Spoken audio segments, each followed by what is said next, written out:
MA পাশ করে বাড়িতে বসে আছি। রোজগার বলতে খালি বিকেলে দুটো ছাত্র পড়াই।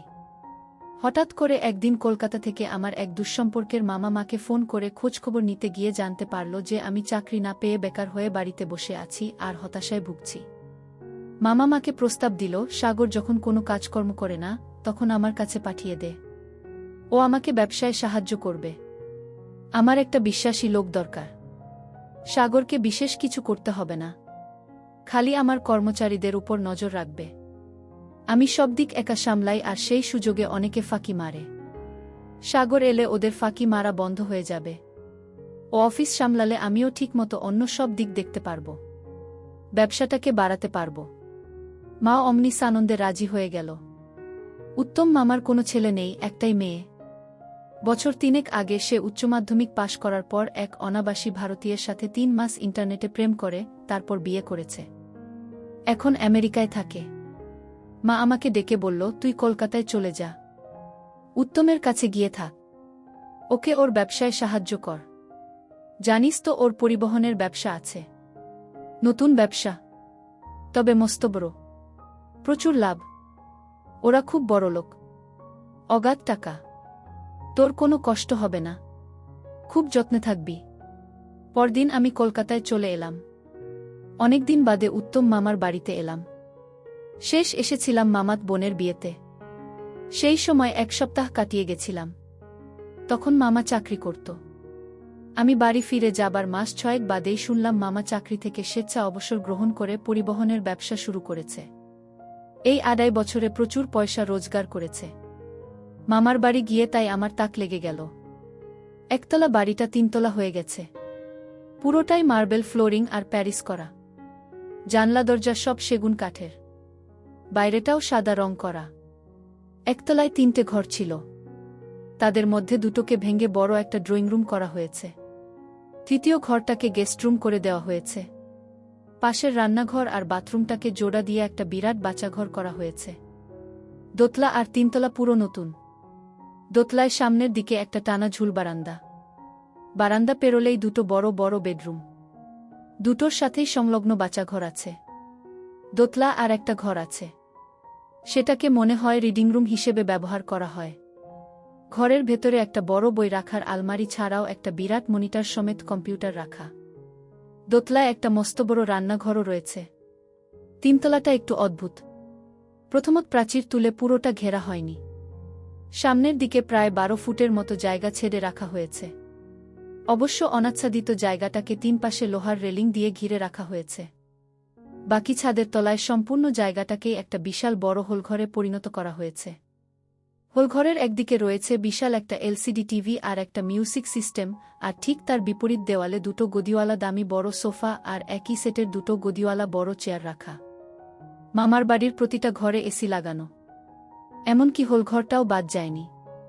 বিশাল বড় বলে ওটাতে তো 2টো এসি লাগানো রয়েছে। এছাড়াও উত্তম মামার 2টো ব্যক্তিগত গাড়ি আছে, 2টোই খুব দামি। একটা মামি ব্যবহার করে। মামি গাড়ি চালাতে পারে না বলে মামা একটা গার্ডওয়ান রেখেছে। বাড়িতে 3টে চাকর, 2টো ঠিকে ঝি আর একটা দিনরাতের কাজের মেয়ে। গোটা বাড়িটা ধনাঢ্যতার আলোতে ঝলমল করছে। মামার এত রমরমা দেখে আমার মনটা ঈর্ষা ভরে উঠল। উত্তম মামা মাত্র 2 বছর ব্যবসা করে এমন একটা পেল্লায় বাড়ি বানিয়ে ফেলল, আর আমার বাবা সারাটা জীবন কেরানিগিরি করেও সরকারি অফিস কোয়ার্টার থেকে বেরোতে পারল না। মামার বাড়ি পৌঁছে প্রথমেই আমি মামার পা ছুঁয়ে প্রণাম করলাম। কলকাতা শহরে আজকাল ছোটদের কাছ থেকে প্রণাম পাওয়াটা বড় দুর্লভ। তাই মামা বেশ সুন্দরভাবে আমাকে স্বাগত জানাল। আর আয়, ভেতরে ঢোক, ওসব প্রণাম টোনাম পরে করবি, আগে একটু জিডিয়ে নে।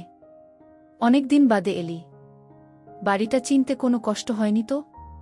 কতদিন পর তোকে দেখলাম। কেমন আছিস তুই? আমি ভালো আছি মামা, তুমি কেমন আছো? তোমার ব্যবসা কেমন চলছে? ব্যবসা? সেই জন্যই তো তোকে ডেকে নিয়ে এলাম। ব্যবসাটাকে বাড়াতে চাই বুঝলি, কিন্তু গাড়ির ব্যবসাতে অনেক কাজ, সবসময় এটা সেটা লেগেই থাকে। আমাকে চারদিক একা সামলাতে হয়। কিন্তু এত বড় একটা ব্যবসা কি আর একা সামলানো যায়? তুই বল। তাই তো তোর মাকে বললাম যে তোকে পাঠিয়ে দিতে। তুই আমাকে একটু সাহায্য করবি। তেমন কোনো কষ্টকর কাজ না। শুধু আমার ফাঁকিবাজ কর্মচারীগুলোর উপর নজরদারি রাখা, যাতে ওরা ফাঁকি মারতে না পারে। তুই ওদের উপর নজর রাখলে আমি একটু নিশ্চিন্ত মনে ক্লায়েন্টদের সাথে কারবার করতে যেতে পারব। যেদিন ক্লায়েন্টদের সাথে আমার মিটিং থাকে সেদিন আমার কর্মচারীরা কাজে বড় বেশি ঢিলে দেয়। তাতে ব্যবসার বড় ক্ষতি হয়। এবারে তুই এসে গেছিস। তুই এবার থেকে লক্ষ্য রাখবি যাতে ওরা আর 1 মিনিটের জন্য ফাঁকি দিতে না পারে। কি রে, পারবি তো? হ্যাঁ মামা, খুব পারব। এ আর এমন কি শক্ত কাজ? তুমি নিশ্চিন্তে থাকো। তা মামা, মামি কই? মামিকে দেখছি না। তোর মামি একটু বেরিয়েছে। সময় হয়ে এলো। এই এক্ষুনি এসে পড়বে। বলতে বলতেই মামি এসে পড়ল। মামিকে দেখে আমি হা হয়ে গেলাম। অতিরিক্ত সুখে থাকার পরিচয়। মামি এমনিতেই খুব সুন্দরী। তার উপর গায়ের গতি দ্বিগুণ বেড়ে যাওয়ায় রূপ আরও খুলেছে। সাজসজ্জার ধরনধারণও অনেক পাল্টে ফেলেছে। শাড়ি পরেছে, তবে ডিজাইনার। মামির ছিনাল রূপ মামার ঝকঝকে 3 তলা বাড়ির থেকে অনেক বেশি আকর্ষণীয়। আমার জিভে জল চলে এলো। ভেবে পেলাম না মামিকে এমন পোশাকে বাইরে বেরোতে মামা কি করে অনুমতি দিল। মামাদের রকমস্কম খুবই পাল্টে গেছে। ওরা অতিরিক্ত আধুনিক হয়ে উঠেছে। বুঝলাম এ বাড়িতে থাকতে হলে আমাকেও ওদের সাথে তালে তাল মিলিয়ে চলতে হবে। অতি তাড়াতাড়ি কলকাতার অত্যাধুনিক সংস্কৃতির সাথে মানিয়ে নিতে হবে। মামারা এখন সমাজের উঁচু মহলের বাসিন্দা। সেই উচ্চমহলে চলতে ফিরতে হলে নিজেকে খুব দ্রুত ওদের উপযোগী করে তুলতে হবে। মামি ঢুকতেই আমি হাসি মুখে প্রশ্ন করলাম, কেমন আছো মামি? এত মুটিয়ে গেলে কিভাবে? আর বলিস না রে, গত বছর আমেরিকা গেছিলাম। ওখানকার জলহাওয়া এত ভালো, এতই তাজা যে 2 মাসেই মোটা হয়ে গেছি। তুই কেমন আছিস? তোকে দেখেও তো মনে হচ্ছে তুই বেশ ওয়েট পুট অন করেছিস। বাড়িতে বসে থাকলে সবার গায়ে মাংস লেগে যায় মামি। হি হি, তা ভালোই হয়েছে। ওয়েট গেইন করে তোর চেহারাটা অনেক খুলেছে। তুই রেস্ট নে, আমি একটু ফ্রেশ হয়ে আসি। মামি ঠিকই বলেছে। কলেজে পড়ার সময় থেকে আমি আবার খুব স্বাস্থ্য সচেতন হয়ে পড়ি। জিমে ভর্তি হই। একটা সময় নিয়মিত 2-3 ঘন্টা করে জিম করতাম। এখন রোজ যোগ ব্যায়াম করি, পাওয়ার যোগা। আজকাল যোগের এই নতুন ধরনটা খুব চলছে। তবে জিমের অভ্যাসটা ছাড়তে পারিনি। আমার কিছু লোহার সরঞ্জাম রয়েছে, বারবেল ডাম্বেল জাতীয়। সেগুলো দিয়ে বাড়িতেই একটু বুক হাত পা মেরে নি। ওইসব মেরে মেরে আর পাওয়ার যোগা করে করে চেহারাটা বেশ শক্তপোক্ত বানিয়ে ফেলেছি। যাকে বলে পুরোপুরি পেশিবহুল শরীর। মা মজা করে বলে দৈত্য। তবে মজার মধ্যে একটা চাপা গর্ববোধ লুকিয়ে আছে। এই দেহটাকে নিয়ে আমারও গর্ব কিছু কম নয়। এই বলিষ্ঠ দেহের জন্য এলাকার সকল মেজমহিলারা আমাকে খুব পছন্দ করে। শরীর বানানোর পর অনেকের সাথে আমি প্রেম করেছি। কয়েকজনের সাথে তো আমি রীতিমতো গভীর সম্পর্কে জড়িয়ে পড়ি। আমার আবার রোগাসোগা কমবয়সী মেয়ের থেকে মোটাসোটা মহিলাই বেশি পছন্দ। পরদিন সকালে ঘুম থেকে উঠে সদ্য যোগ শেষ করে ফ্রি হ্যান্ড শুরু করেছি, এমন সময় ঘরের দরজার দিকে আমার চোখ গেল। দেখি দরজায় ঠেস দিয়ে দাঁড়িয়ে মামি মুগ্ধ চোখে আমার ব্যায়াম করা দেখছে। সকাল সকাল আমার ঘরের দরজায় মামিকে দেখে আমি কয়েক সেকেন্ডের জন্য মেরে গেছিলাম। কিন্তু চট করে নিজেকে সামলে নিয়ে জিজ্ঞাসা করলাম, আরে মামি, তুমি কখন এলে? দেখতে পাইনি তো। ঘুমটা হঠাৎ করে ভেঙে গেল। এমনিতে আমি একটু বেলা করে উঠি, কিন্তু আজ কেন জানি না ঘুমটা ভেঙে গেল। তারপর আর কিছুতেই ঘুমোতে পারলাম না। কিন্তু সকালে উঠে বেশ ভালোই লাগছে। বেশ একটা ফ্রেশনেস ফিল করছি। সকালের সাইডটাও দেখছি খুবই অ্যাট্রাকটিভ। এবার থেকে আমি সকালেই উঠব, বলে মামি মিটিমিটি হাসতে লাগল। আমার সন্দেহ হলো সকালবেলার সুন্দর দৃশ্যের কথাটা আমাকে লক্ষ্য করেই বলা হয়েছে। ইঙ্গিতটা যে আমি ধরে ফেলেছি সেটা মামিকে বুঝতে দিলাম না। ভালো মানুষের মতো বললাম, ঠিক বলেছ। সকালে উঠলে শরীর ও মন দুটোই বেশ তরতাজা থাকে। সেটা তোকে দেখে বেশ বোঝা যায়। দারুণ বডি বানিয়েছিস। আমাকে কয়েকটা ব্যায়াম শিখিয়ে দে না। আমি তো খুব মোটা হয়ে গেছি। একটু ব্যায়াম করলে হয়তো কিছুটা ঝরবে। এত সহজে মামিকে এভাবে একান্তে পেয়ে যাব সেটা কল্পনাও করতে পারিনি। গতরাতে মামির স্বপ্ন দেখেছি। এখন ভোরে উঠেই মামির দর্শন, তাও আবার এমন অর্ধপরিহিত অবস্থায়। এমন শোনার সুযোগ নষ্ট করার বান্দা আমি নই। সানন্দে রাজি হয়ে গেলাম। ঠিক আছে, শেখাবো। তুমি যখন শিখতে চাইছ আমি না শিখিয়ে পারি। আমার কথায় মামি খুশি হল। তা তুমি দরজার কাছে দাঁড়িয়ে আছো কেন? ভেতরে আসো। মামি ঘরে এসে বিছানায় বসল। প্রথমে তোমাকে সহজ কিছু শেখাই। আমি তোমাকে পদ্মাসন করে দেখাচ্ছি। ভালো করে লক্ষ্য করবে। তারপর আমি যেমনটি করেছি ঠিক তেমনটি করার চেষ্টা করবে। ঠিক আছে? ওকে। আমি মেঝেতে বসে পদ্মাসন করে দেখালাম। ঠিক করে দেখেছ তো কিভাবে করলাম? হ্যাঁ, দেখেছি। তাহলে এবার তুমি চেষ্টা করো। আচ্ছা, করছি। মামি বিছানা থেকে নেমে আমার পাশে এসে মেঝেতে বসল। মামির পা দেখে আমার দেখে মনে হলো মুরগির ঠ্যাঙ্গের থেকেও ও দুটো খেতে অনেক বেশি সুস্বাদু হবে। মামি আমাকে নকল করে তার ডান পাটা বা পায়ের উপর রেখে বা পাটা ডান পায়ের উপর রাখার চেষ্টা করল। কিন্তু 4-5 বার চেষ্টা করেও পারল না। মামির পা দুটো অনেক বেশি মোটা। তার মোটা মোটা থাইয়ের আয়তন এত বেশি যে এক থাইয়ের উপর একটা পা রেখে অপর থাইয়ের উপর দ্বিতীয় পাটা তুলতে পারছে না। আরও 4-5 বার চেষ্টা করার পর মামি আমার দিকে অসহায় দৃষ্টিতে তাকাল। আমি পাশে বসে বসে দেখছি মামি এর মধ্যেই খুব ঘেমে গেছে। মামির মোটা মোটা হাত পাগুলো ঘেমে গিয়ে আরও উজ্জ্বল হয়ে উঠেছে। দেখে আমার গরম হয়ে গেল। কিন্তু আমার মুখে কোনো কিছুর অভিব্যক্তি ফুটল না। নিরুত্তাপভাবে মামিকে বললাম, চেষ্টা চালিয়ে যাও। ঠিক পারবে। মামি আবার চেষ্টা করল। কিন্তু বৃথা চেষ্টা। মামি এবার তার সিধে রাখতে পারল না। আসন করতে গিয়ে সামনের দিকে ঝুঁকে পড়ল। এত পরিশ্রমের ফলে মামি দরদর করে ঘেমেই চলেছে। আমি আর অপেক্ষা করলাম না। সাহস করে সোজা হাত বাড়ালাম। পিঠে হাতটা রেখে বললাম, শরীরটাকে সামনে ঝুঁকিও না। আবার চেষ্টা করো। তোর মতো করে করার কত ট্রাই করছি, কিন্তু কিছুতেই করতে পারছি না।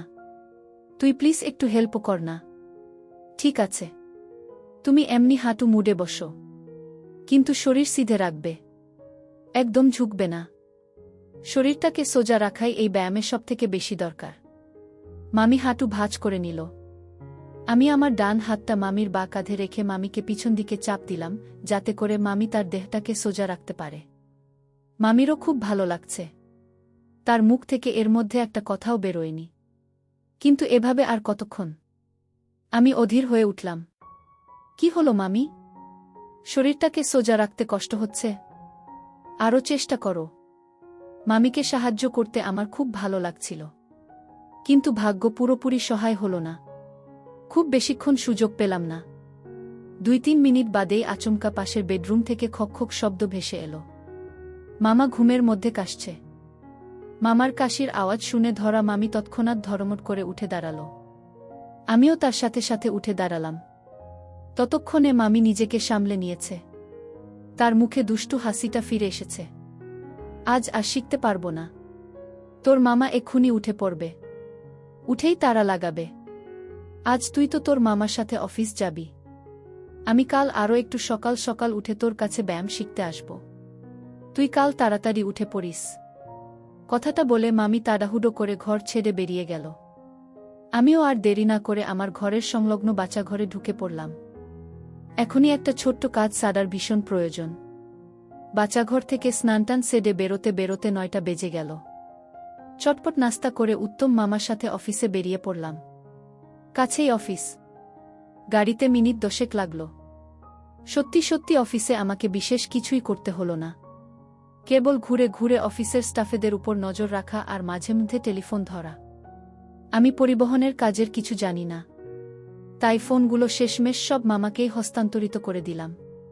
তবুও তাড়াহুড়োর মাঝে 1 মিনিটের জন্য হলেও টেলিফোন ধরে মামার সময় কিছুটা বাঁচাতে লাগলাম। কাজকর্মে আমার স্বতঃস্ফূর্ততা দেখে মামা খুবই প্রভাবিত হল। ভালো কাজের পুরস্কার হিসাবে আমাকে আজ কোনো ভালো রেস্তোরাঁ ডিনার খাওয়াবে বলে কথা দিল। বিকেলের দিকে চাপ কমে গেল। আমি আর মামা সন্ধ্যা 7টার মধ্যে বাড়ি ফিরে এলাম। বাইরে ডিনার করার কথা মামা মামিকে আগেই জানিয়ে দিয়েছিল। আমরা গিয়ে দেখলাম মামি বেডরুমের দরজা ভিজিয়ে সাজছে। মামা বেডরুমে ঢুকে গেল। আমিও পোশাক বদলাতে নিজের ঘরে ঢুকে পড়লাম। পোশাক পরিবর্তন করার আগে বাচ্চাঘরে গেলাম। একটা জিন্স আর টি শার্ট গায়ে চড়িয়ে নিলাম। আমার জামাকাপড় পরতে বেশি সময় লাগে না। মামা মামির কিন্তু হয়নি। আমি স্টাডি রুমে গিয়ে কম্পিউটার খুলে ইন্টারনেট সার্ফ করতে লাগলাম। আধ ঘন্টা বাদে মামা মামি দুজনেই একসাথে বেডরুম থেকে বেরোল। মামা কালো স্যুটটাই পরেছে। যদিও মামা খুব হাসিখুশি মানুষ, কিন্তু স্যুট পরায় চেহারায় গাম্ভীর্য চলে এসেছে। বেশ একটা ভারিক্কি ভাব। কিন্তু আমার গুরুগম্ভীর মামাকে কেউ লক্ষ্য করবে না, কারণ আমার সুন্দরী মামি একটা গাঢ় নীল রঙের স্বচ্ছ সিফন ডিজাইনার শাড়ি পরেছে। আমার সকালবেলার কথা মনে পড়ে গেল। আমি চটপট নিজেকে সামলে নিলাম। এখন ফুলে গেলে একটা কেলেঙ্কারি হবে। আর এমনিতেও আমি লক্ষ্য করেছি মামি যতই নরম কাপড় চোপড় পরুক আর সকালে এসে আমার সেবা নিক, মামার সামনে কিন্তু সৎ হয়ে থাকতেই পছন্দ করে। হয়তো সেই কারণে মামা মামির উপর কোনো সন্দেহ করে না, তাকে এমন পোশাক আশাকে বাইরে বেরোতে দেয়। তাই আমি জানি মামার সামনে হাত দেবার সুযোগ খুব একটা পাব না। আমরা মামার গাড়িতে উঠে বসলাম। আমি মামার সঙ্গে সামনের সিটে বসলাম। মামি গিয়ে পিছনের সিটে একা বসল। আমরা আসলে কোনো রেস্টুরেন্টে নয়, পার্ক স্ট্রিটে একটা নামকরা পাবে যাব। কলকাতার রাস্তাঘাট কোনোকালেই খুব একটা ফাঁকা থাকে না, তাই সল্টলেক থেকে গাড়ি করে পার্ক স্ট্রিট পৌঁছতে আধ ঘন্টা লাগল। পাবে পৌঁছেই মামা ড্রিঙ্কসের অর্ডার দিল, সাথে চাট হিসাবে চিকেন তন্দুরি নিল। মামা মামি দুজনেই ভালো লাল পানি খায়। মামাকে তো ট্যাঙ্কির সাথে তুলনা করা যায়। 1 ঘন্টার মধ্যেই 4 বার খেয়ে নিল। এত তাড়াতাড়ি শেষ করতে আমি কাউকে কখনো দেখিনি। আমারও লাল পানি খাওয়ার অভ্যাস আছে, তবে আমি মামার মতো অত দ্রুত খেতে পারি না। আমি পানি খাই ধীরে সুস্থে। মামিও আমার মতোই আস্তে আস্তে খান। তাই 1 ঘন্টায় আমাদের মাত্র 2 পেগ শেষ হল। মামা যেমন তাড়াতাড়ি খায় তেমনি তার তাড়াতাড়ি চড়ে, তবে সাংঘাতিক কিছু চড়েনি। 1 ঘন্টা বাদে সিটে বসে অল্প অল্প ধুলতে লাগল। পাবের ঠিক মাঝামাঝি গোল করে একটা ছোট্ট নাচার জায়গা করা হয়েছে। সেখানে কিছু পুরুষ মহিলারা নাচছে। মামির শখ হলো সেও নাচবে, কিন্তু মামার লাল পানি ছেড়ে ওঠার কোনো ইচ্ছে নেই। আজ খুব খাটাখাটনি গেছে, শরীরটা ভীষণ টায়ার্ড। তুমি সাগরকে নিয়ে যাও, আমি এই বেশ ভালো আছি। আমার মনটা উৎফুল্ল হয়ে উঠল। ভেবেছিলাম আজ আর কিছু হবে না, কিন্তু মেঘ না চাইতেই জল। সুযোগ মামাই আমাকে দিচ্ছে, কিন্তু একটা সমস্যা আছে। আমি নাচতে জানি না। ন্যাকা ন্যাকা গলায় নিজের সমস্যার কথাটা জানালাম, মামা, আমার নাচতে যেতে কোনো আপত্তি নেই, কিন্তু মুশকিল হচ্ছে আমি কোনোদিন নাচিনি। আমার কথা শুনে মামা হা হা করে হেসে দিল। আরে ওটা কোনো ব্যাপার না, এখানে কেউই তেমন নাচতে পারে না। তুই খালি কোমর দোলাবি, তাহলেই হবে। এবার মামি বলে উঠল, তোর চিন্তা নেই, তোকে কেউ লক্ষ্য করবে না। সবাই নিজের ডান্স পার্টনার নিয়েই ব্যস্ত থাকে। অন্যরা কে কি করছে কিচ্ছু দেখে না। এমনিতেই জায়গাটা অন্ধকার, তুই তাই যা ইচ্ছে করতে পারিস। মামির কথার লুকোনো অর্থটা বুঝতে আমার অসুবিধা হলো না, তবে মামা কিছু ধরতে পারল না। সরল মনে আমাকে তার বউয়ের সাথে নাচতে পাঠিয়ে দিল। আমি আর মামির ডান্স ফ্লোরে গিয়ে নাচতে শুরু করে দিলাম। লক্ষ্য করলাম ডান্স ফ্লোরে সত্যি সত্যি কেউ কারুর দিকে নজর দিচ্ছে না। সবাই আপন আপন সঙ্গীর সাথে নাচতে ব্যস্ত। ডান্স ফ্লোরটা ভারী অন্ধকার। আমাদের সিটটা ডান্স ফ্লোর থেকে বেশ দূরে। ওখান থেকে আমার ধীরে ধীরে মাতাল হতে থাকা মামা কোনো কিছু দেখতে পাবে বলে মনে হয় না। আমি আর মামি এমন সুবর্ণ সুযোগের পূর্ণ সদ্ব্যবহার করতে ছাড়লাম না। মামি একদম আমার কাছে থেকে নাচতে লাগল। কানে ফিসফিস করে বললাম, এবার ঘুরে গিয়ে আমার দিকে পিছন ফিরে নাচো। অমনি মামি এক আদর্শ সহযোগীর মতো আমার কথা অনুসারে ঘুরে গিয়ে পিছন ফিরে নাচতে শুরু করল। কিন্তু এভাবে বেশিক্ষণ ডান্স ফ্লোরে এক জায়গায় দাঁড়িয়ে থাকা যায় না। আশেপাশের লোকজনের দৃষ্টি পড়ে যেতে পারে, তবে পড়লেও যে খুব একটা ক্ষতি হবে বলে মনে হলো না। ডান্স ফ্লোরে প্রায় সবাই দেখলাম নিজের নিজের পার্টনারের সাথে ঘনিষ্ঠভাবে নাচছে, তবে কেউই আমাদের মতো এত এনজয় করছে না। তাই আমরা ঝুঁকি নিলাম না। সারা ডান্স ফ্লোরটা ঘুরতে লাগলাম। মিনিট 10 এক জায়গায় দাঁড়াই, তারপর বেশিক্ষণ হয়ে গেলেই জায়গাটা ছেড়ে দিয়ে অন্য একটা জায়গায় গিয়ে দাঁড়িয়ে পড়ি। আবার সেখানেও বেশিক্ষণ হলে পর আমরা অন্য কোথাও গিয়ে দাঁড়াই আর এনজয় করি। এভাবে প্রায় 1 ঘন্টা ধরে আমি আর মামি সারা ডান্স ফ্লোরটা ঘুরে ঘুরে এনজয় করে গেলাম। 1 ঘন্টা বাদে আমরা আমাদের টেবিলে ফিরে গেলাম। গিয়ে দেখলাম মামা তাল হয়ে সিটে বসে ঢুলছে। আমাদের অনুপস্থিতির সুযোগ নিয়ে আরও 6 বার লাল পানি গলাধ্যকরণ করেছে। আমি আর মামি সিটে বসলাম। ডান্স ফ্লোরে ভিড়ের মধ্যে এতক্ষণ ধরে হুটোপাটি করে দুজনেই বেশ ঘেমে গেছি। মামি কিছুটা হাঁফিয়ে গেছে, বড় বড় নিঃশ্বাস টানছে। দুজনেরই পিপাসা পেয়ে গেছিল, তাই আরও 2 গ্লাস লাল পানি খাওয়া হলো। মামাও খেল। এত খেয়ে মামা প্রায় বেহুশ হয়ে পড়ল। আমার চিন্তা হচ্ছিল যে এই অবস্থায় মামা তো গাড়ি চালাতে পারবে না, তাহলে বাড়ি যাব কিসে? মামি মুশকিল আসান করে দিল, তোর মামা আর ড্রাইভ করার অবস্থায় নেই, ডিনারের পর ট্যাক্সি ধরতে হবে। মামি চাইনিজ অর্ডার দিল। আমরা ধীরেসুস্থে খেয়ে দিয়ে যখন পাব থেকে বেরোলাম তখন রাত 11টা বেজে গেছে। ট্যাক্সি পেতে সমস্যা হলো না, পাবের সামনেই একটা দাঁড়িয়ে ছিল। আমরা সেটাতে উঠে 11:30টার মধ্যেই বাড়ি চলে এলাম। দিনরাতের কাজের লোকটা এসে দরজা খুলে দিল। আমি আর ট্যাক্সি চালক মিলে ধরাধরি করে আমার বেহুশ মামাকে একতলার ড্রয়িং রুমের সোফাতে এনে শুয়ে দিলাম। সোফায় তার দেহটা রাখতেই মামা নাক ডাকতে আরম্ভ করল। মামি ট্যাক্সি চালককে অশেষ ধন্যবাদের সাথে সাথে 100 টাকা বকশিস দিল। ট্যাক্সি চালক সেলাম জানিয়ে চলে গেল। মামি তার বরের দিকে করুণার দৃষ্টিতে তাকিয়ে আমাকে উদ্দেশ্য করে বলল, আজকের রাতটা তোর মামা এই ঘরেই কাটাক বুঝলি। এই অবস্থায় ওকে আর দোতলায় তুলে কাজ নেই।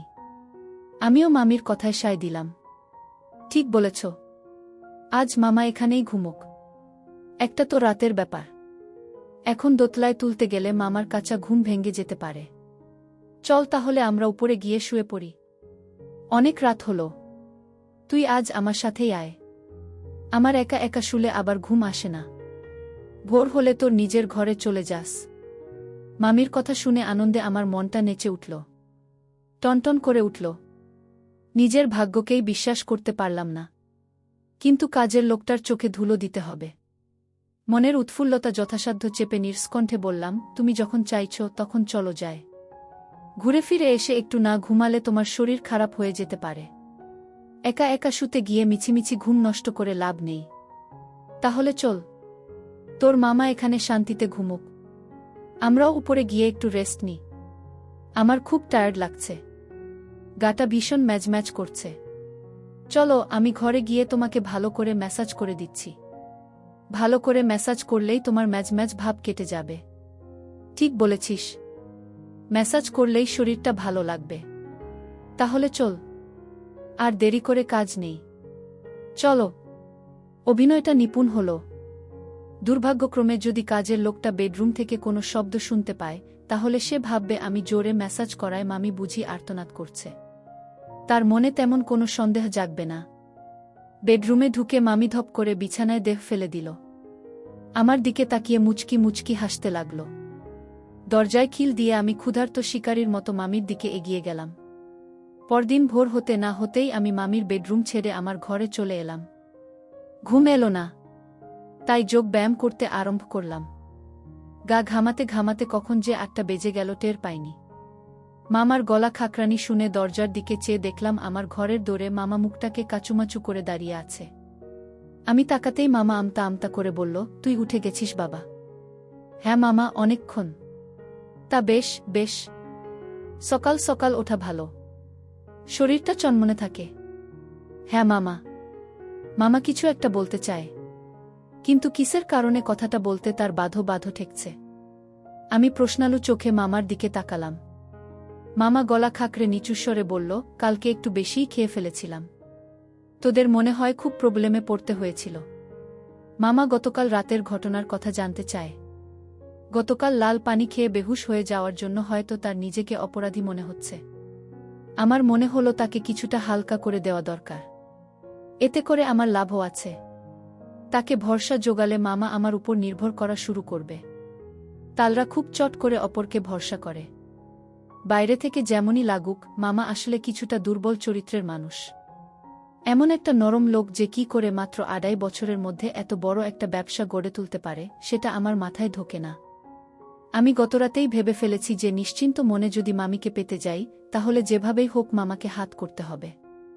একবার মামার আস্থাভাজন হয়ে উঠলে আমি সমস্ত সন্দেহের ঊর্ধ্বে থাকতে পারব। এছাড়াও আমার একটা দ্বিতীয় অভিসন্ধি আছে। দুর্বল চরিত্রের লোকেরা খুব সহজেই পরের উপর অত্যন্ত নির্ভরশীল হয়ে পড়ে। বিশেষ করে লোকটা যখন পার তাল, তখন সে অতি সহজেই পরের মুখাপেক্ষী হয়ে ওঠে। একটু চাপে পড়লেই পরের কাছে উদ্ধারের সন্ধান খোঁজে। একবার মামা আমার উপর নির্ভর করতে আরম্ভ করলে তার আর আমাকে ছাড়া চলবে না। সব কাজেই আমার পরামর্শ নিতে চাইবে। মামার বিশ্বাসের সুযোগ নিয়ে তখন আমি যা ইচ্ছে তাই করতে পারব। রানী আর রাজত্ব দুটোই আমার কবজায় চলে আসবে। একদিকে মামিকে নিশ্চিন্তে পাব আর অন্যদিকে মামার ব্যবসাটাকেও হাত করার সুযোগ থাকবে। মামা যদি নিজেকে অপরাধী মনে করে লাল পানি খাওয়া কমিয়ে দেয় তাহলে আমি মুশকিলে পড়ে যাব। আমার পরিকল্পনাটা পুরো জলে চলে যাবে। আমি বাঁধ বসাবার বন্দোবস্ত করলাম। গলায় এক বোতল মধু ঢেলে মামাকে আশ্বাস দিলাম, ও কিছু নয় মামা। তুমি ফালতু টেনশন করছো। আমাদের কোনো কষ্টই হয়নি। শুধু তুমি গাড়ি চালাতে পারবে না বলে ট্যাক্সি করতে হয়েছিল। তবে পার্ক স্ট্রিটে ট্যাক্সি পেতে কোনো অসুবিধেই হয়নি। হাতের কাছেই দাঁড়িয়েছিল। কিন্তু আমি তো মনে হয় ভালো করে হাঁটতেও পাচ্ছিলাম না। তোরা আমাকে বাড়ির ভিতর আনলি কিভাবে? আমি আনলাম। ট্যাক্সি থেকে তোমাকে তুলে সোজা একতলার ড্রয়িং রুমে এনে সোফাতে শুইয়ে দিয়েছিলাম। বাপরে, তোর গায়ে তো সাংঘাতিক জোর। ও কিছু নয় মামা। রোজ একটু ব্যায়াম করি তো। ভারী ভারী ওজন তোলার অভ্যাস আছে। তাই তোমাকে সহজেই তুলতে পেরেছিলাম। খুব ভালো। মামা আমার দৈহিক শক্তির নমুনা শুনে বেশ খুশি হয়ে গেল। কিন্তু তার অস্বস্তিটা সম্পূর্ণ দূর হল না। কারণ অবশ্যই মামি। মামা এবারে মামির কথা তুল। তোর মামি নিশ্চয়ই খুব রেগে গেছিল। মামা নিজের অজান্তে আমার হাতে ব্রহ্মাস্ত্র তুলে দিল। আমি এর অপেক্ষাতেই ছিলাম। মামির কথা তুলতেই আমি মামার দিকে তাকিয়ে দাঁত বের করে হাসলাম। তুমি মিছে চিন্তা করছো মামা। মামি কিছুটা রেগে গেছিল বটে, কিন্তু আমি সামলে দিয়েছি। আমি মামিকে বলেছি যে মামা অসম্ভব খাটাখাটনি করে, তাই একটু বেশি খায়। এত খাটার পর যে কেউ দুপাত্তর বেশি চড়িয়ে ফেলবে। তার উপর আমরা নাচতে চলে গেছিলাম আর মামা একা বসে বসে বোর হচ্ছিল, তাই একটু বেশি খেয়ে ফেলেছে। মামি খুব বুদ্ধিমতী। আমার কথা বুঝেছে। তোমার উপর একদম রাগ করে নেই। মামার সন্দেহ তবু গেল না। তুই সত্যি বলছিস? আমি এবারে গলায় দৃঢ়তা এনে বললাম, তোমাকে শুধু শুধু মিথ্যে বলতে যাব কেন? তোমাকে মিথ্যে বললে ভগবান আমার উপর চটে যাবেন। আমি আজ তোমাকে বলছি মামা, আমি তোমাকে ভীষণ শ্রদ্ধা করি। তুমি কত বড় পরোপকারী মানুষ। আমাকে নিজের বাড়িতে নিয়ে এসে ব্যবসাতে ঢুকিয়েছ। বেকার ভাগ্নেকে একটা কাজ দিয়েছ। তোমার মতো মানুষ আজকাল আর দেখা যায় না। তুমি মহান। তোমার বিশ্বাস যে ভাঙবে সে নরকেও স্থান পাবে না। তোমাকে যে ঠকাবে সে সবার ঘেন্নার পাত্র হবে। আমি কারুর ঘৃণা পেতে চাই না। আমি শুধু তোমার ভালোবাসা পেতে চাই। ভগবানের কাছে শুধু এতটুকুই আমার প্রার্থনা, যেন তোমার বিশ্বাসের সম্মান আমি চিরদিন রাখতে পারি। বলতে বলতে এমন ভাব করলাম যেন আমার গলা ধরে আসছে। আমার অভিনয় এতটাই নিখুঁত হল যে মামা বিচলিত হয়ে উঠল। আচ্ছা আচ্ছা, ঠিক আছে। তুই আমাকে এত সম্মান করিস জেনে আমি খুব খুশি হলাম। তুই তাড়াতাড়ি তৈরি হয়ে নে। আজ একটা জরুরি ক্লায়েন্ট মিটিং আছে। ভাবছি তোকে সঙ্গে নিয়ে যাব। তুই ব্যবসা সম্পর্কে অনেক কিছু শিখতে পারবি। তুই ভালো করে ব্যবসাটা জেনে গেলে তোর উপর কিছুটা দায়িত্ব চাপিয়ে আমি একটু হালকা হতে চাই। কি রে, মামার ঘাড়ের বোঝাটা কিছু কম করে দিতে পারবি না? মামার কথায় আমার মনটা খুশ হয়ে গেল। এর মধ্যেই আমার পরিকল্পনাটা সফল হতে শুরু করেছে। আমি উৎসাহের সাথে বললাম, খুব পারবো মামা। তুমি শেখালে আমি সবকিছু শিখে ফেলব। মামা চলে যাওয়ার পর আমি বাচ্চা ঘরে ঢুকে চটপট স্নান সেরে ফেললাম। ব্রেকফাস্ট করতে খাওয়ার টেবিলে গিয়ে দেখি মামি ঘুম থেকে উঠে পড়েছে। মামিকে দেখে বোঝা যাচ্ছে না যে গতকাল রাতে মামি আমার কাছে সেবা নিয়েছে। গতরাতের সেই ছিনাল ভাবখানা আজ সকালে উধাও। এখন মামির মুখচোখ একদম স্বাভাবিক। আমাকে দেখে মিটিমিটি হাসল। আমিও দাঁত বের করে একটু হেসে দিলাম। এই বাড়িতে খাওয়ার সময় কেউ বিশেষ কথা বলে না। আমি চুপচাপ ব্রেকফাস্ট শেষ করে মামার সাথে বেরিয়ে পড়লাম। ক্লায়েন্ট মিটিংটা বড় লম্বা টানল। শেষ হতে হতে সন্ধে গড়িয়ে গেল। মিটিং মাত্রই খুব বিরক্তিকর হয়। সুতরাং এত লম্বা একটা মিটিং সেডে আমি আর মামা দুজনেই কিছুটা বেদম হয়ে পড়লাম। তবে মিটিং শেষে আমাদের একটা বড় ফায়দা হলো। ক্লায়েন্ট কথা দিল যে একটা নতুন ডিল সই করা হবে। নতুন ডিল হলে আমাদের লাভের পরিমাণ বেশ কিছুটা বেড়ে যাবে। মামা উৎফুল্ল হয়ে আমাকে বলল, এমন একটা ভালো ডিল করার পর একটু সেলিব্রেট করা উচিত। চল আজকেও ডিনারটা বাইরেই সারি। মামা মামিকে ফোন করে পার্ক স্ট্রিটে আসতে বলে দিল। ডিলের কথাটা বলে পার্ক স্ট্রিটের এক বড় চাইনিজ রেস্টুরেন্টে ডিনার করার পরিকল্পনাটা মামিকে জানিয়ে দিল। আমরা পার্ক স্ট্রিটে পৌঁছানোর মিনিট 10 বাদে মামিও চলে এলো। গতকালের মতো আজও একই রকম সিফনের স্বচ্ছ শাড়ি পরে এসেছে। আমরা তিনজনে চাইনিজ খেতে রেস্টুরেন্টে ঢুকলাম। মামা জাততাল। ডিনারে চিকেন চাউমিন, চিলি চিকেন আর শেচওয়ান চিকেনের সাথে সাথে এক বোতল পানি অর্ডার দিয়ে দিল। হে হে করে হাসতে হাসতে বলল, পানি ছাড়া কি আর সেলিব্রেশন হয়? গতদিনের মতো আজকেও মামা খাবারের থেকে লাল পানিই বেশি খেল। অত বড় বোতলটা প্রায় একাই শেষ করে দিল। আমি আর মামি খালি 2 গ্লাস করে গলায় ঢাললাম। 1.5 ঘন্টা বাদে যখন ডিনার শেষ করে আমরা টেবিল ছেড়ে উঠলাম, তখন মামা আবার হুঁশ হারিয়ে ফেলেছে। আমাদের আবার ট্যাক্সি ধরতে হলো। আমি আর মামি গতকালকের পাবের কাজটা আজ ট্যাক্সিতে করলাম। গতকাল পাবের ডান্স ফ্লোরে সবার মাঝে নাচার ছলে খুবই রোমাঞ্চ বোধ করেছি। আবার অমন একটা রোমাঞ্চকর অভিজ্ঞতার মধ্যে দিয়ে যাওয়ার লোভ সামলাতে পারলাম না। তাই মামাকে ট্যাক্সিতে সামনের সিটে ড্রাইভারের পাশে ফেলে আমি মামিকে নিয়ে পিছনের সিটে বসলাম। ট্যাক্সিতে ওঠার আগে আমি ড্রাইভারকে অতিরিক্ত বকশিসের লোভ দেখিয়ে রেখেছি। পিছনের সিটে আমরা কিছু করলে ওর সমস্যা হওয়ার কথা নয়। ট্যাক্সি চালু হতেই মামি নিজে থেকেই ঢলে পড়ল। আমিও সঙ্গে সঙ্গে কাজ শুরু করে দিলাম।